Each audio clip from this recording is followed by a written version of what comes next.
ભારત માતા કી જય। હવે પહેલાં જ નવા વર્ષની અંદર જ એક વિભાજન કરવામાં આવ્યું અને એમાં એવો નિર્ણય લેવામાં આવ્યો કે થરાદ જિલ્લો બને અને ધાનેરા એમાં જોડાય।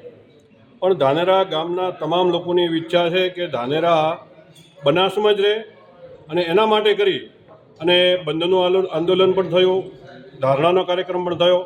પણ હવે ગામ લોકો એવું વિચારી રહ્યા કે મોટું ઉગ્ર આંદોલન બને અને એવું આંદોલન બને કે એની અંદર તમામ લોકો જોડાય અને પોતાની ઈચ્છાથી જોડાય, કોઈને બળજબરીપૂર્વક આ કાર્યક્રમ આપવાનો નથી, પણ સ્વેચ્છાએ લોકો જોડાઈ રહ્યા છે અને એક કાર્યક્રમ બનવા જઈ રહ્યો છે।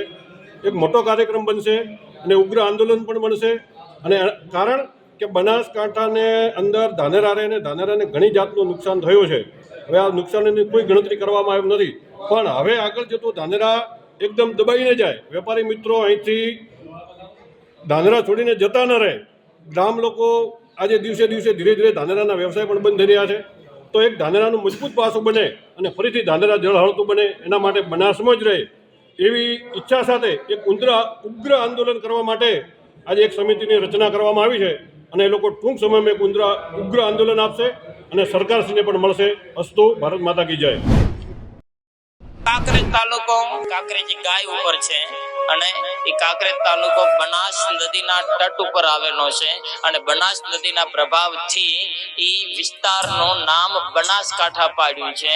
અને જે કાંકરેજ તાલુકો બનાસ નદીના તટ ઉપર છે, પણ અત્યારના જે રાજનેતાઓ પોતાના રોટલા શેકવા સારું કરીને બનાસનું વિખંડન કરી નાખ્યું છે।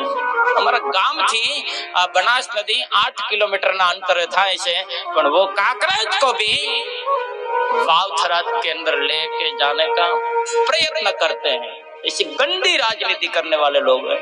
ये भले गमे बनास ने खंडन કરીને અમારા કાંકરેજ ને ગમે ત્યાં જઈને નાખે, થરાદમાં નાખે કે વાવમાં નાખે કે પાકિસ્તાનમાં નાખે, કારણ કે પોતાની સત્તા મેળવવા માટે, પોતાના રોટલા શેકવા હારું उसको पता ही नहीं है कि बनास क्या है।